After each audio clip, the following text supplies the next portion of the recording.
vote. Let's get out the vote. Let's get out the vote. Let's get out the vote. Let's get out the vote. Let's win.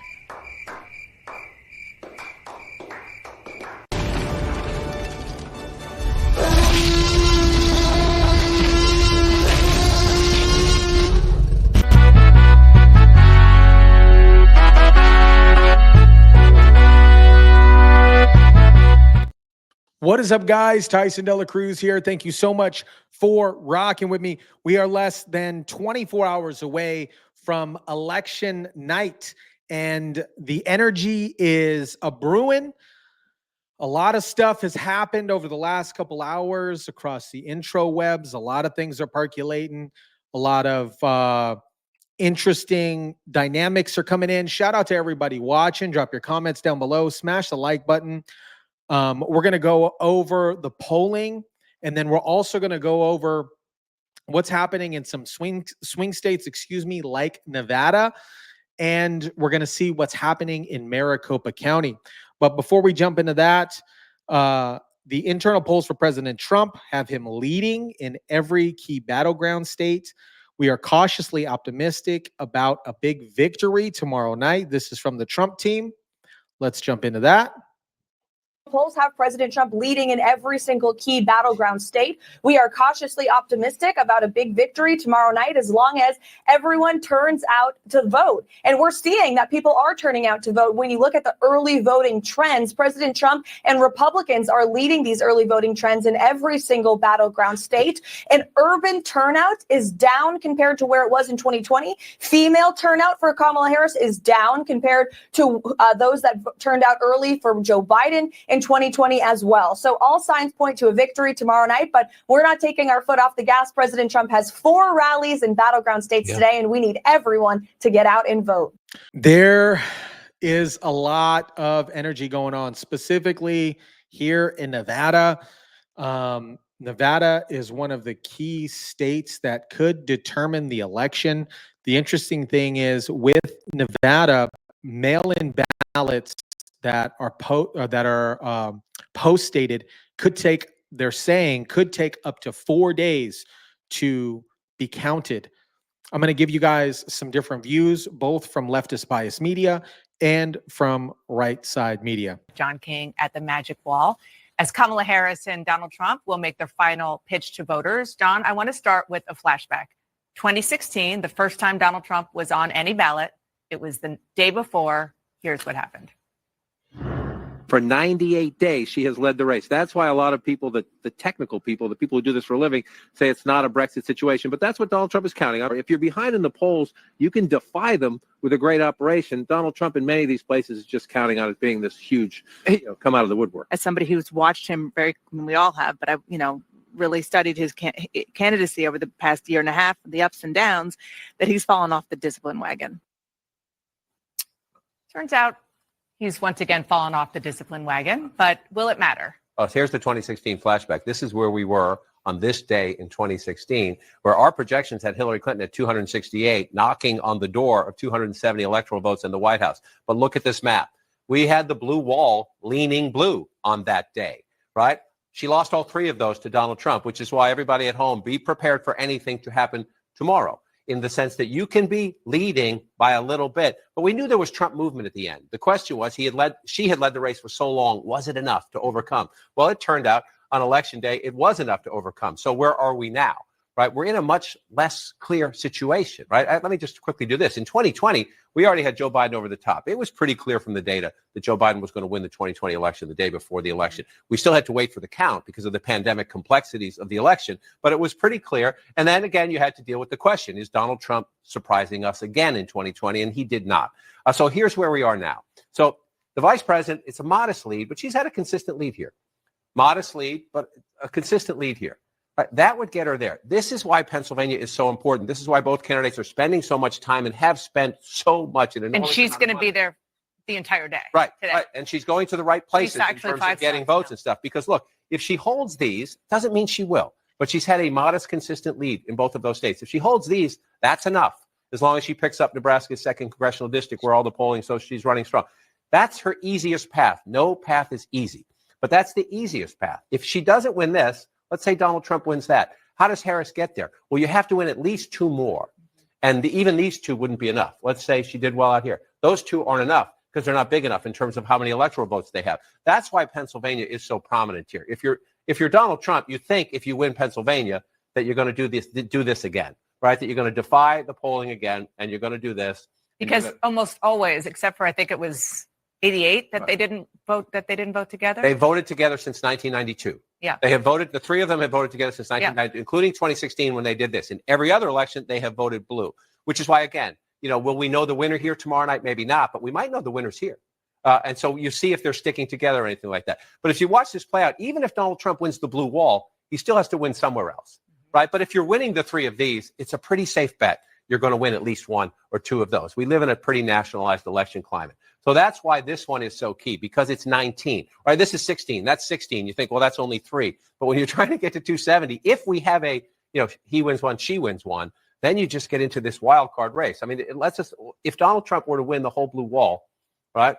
This is what's fascinating to me. Let's just, these are the whiter, older states, right? Demographically, they should favor him. These have been more Republican states of late. But let's say Donald Trump won all that. Can the vice president still win? Well, yes, but you would have to pull off a Sun Belt sweep.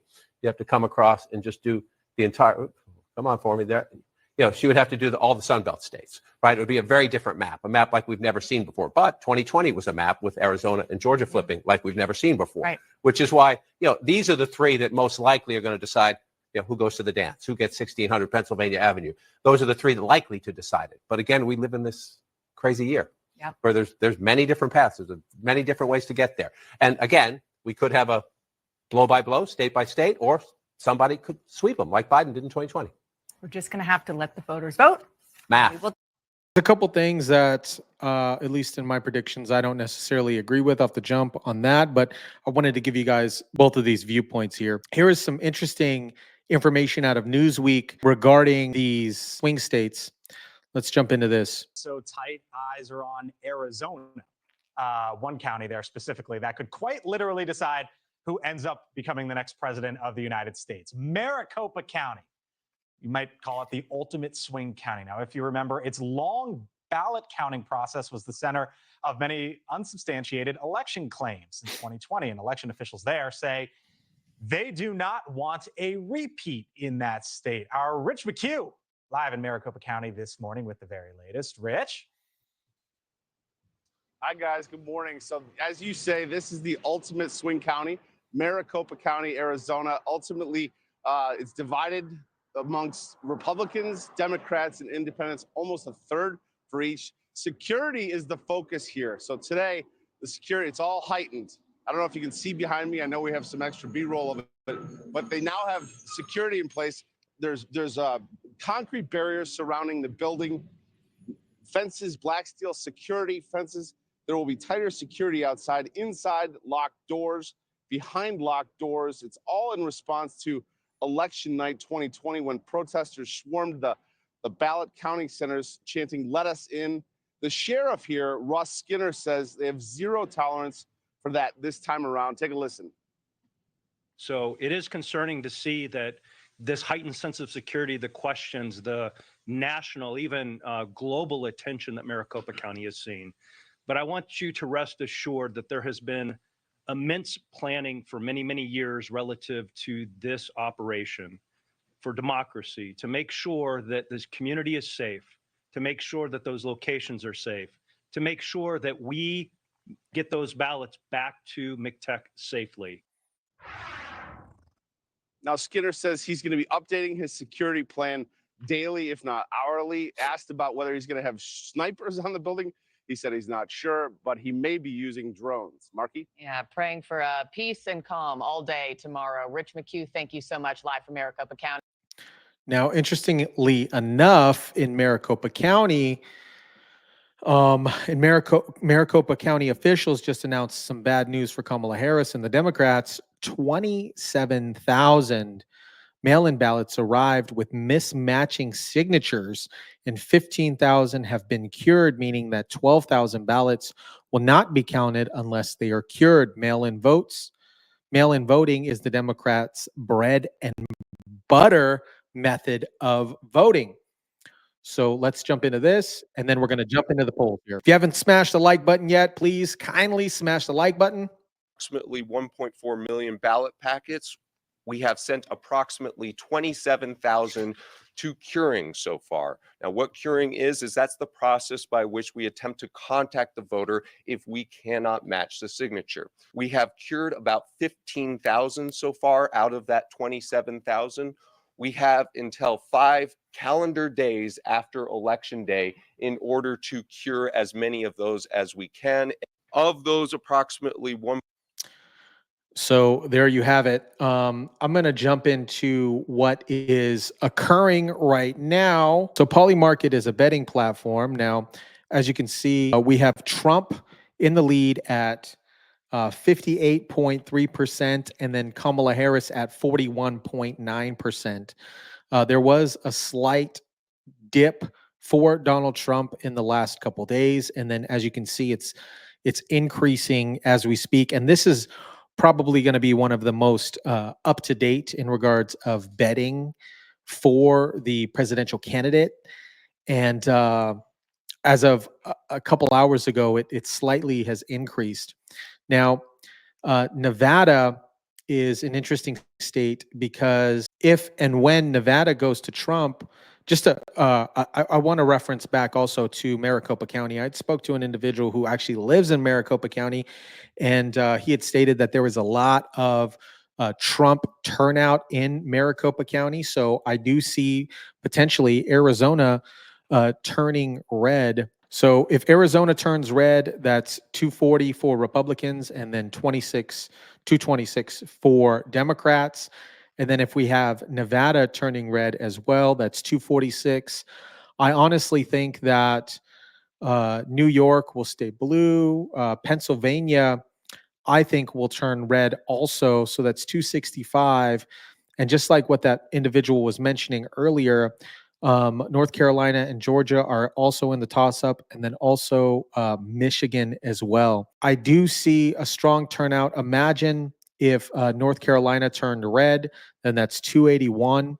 I think that that's where this is going, is North Carolina to turn, and then Georgia will probably go to Harris, and then also Harris in Michigan. 281 for Republicans, North Carolina, Pennsylvania, Nevada, and Arizona. The only thing is with Nevada, there is only 6 electoral votes in Nevada. I also think that there is a slight possibility that Virginia might flip from blue to red, and then that'll put everything on the map at 294 for Republicans and 244 for Democrats. That's just kind of what I'm thinking off the top. I personally think that Pennsylvania will be red. North Carolina, Arizona, and Nevada will lean towards red as well. This one right here in Virginia is a toss-up, I think. But honestly, I think Trump has a likely chance of flipping Virginia into red. This is just at least what I'm predicting here in the next 24 hours. Let me know what you guys think about this. Drop your comments down below. Smash the like button, share, subscribe. And as always, guys, I'll catch you on the next one.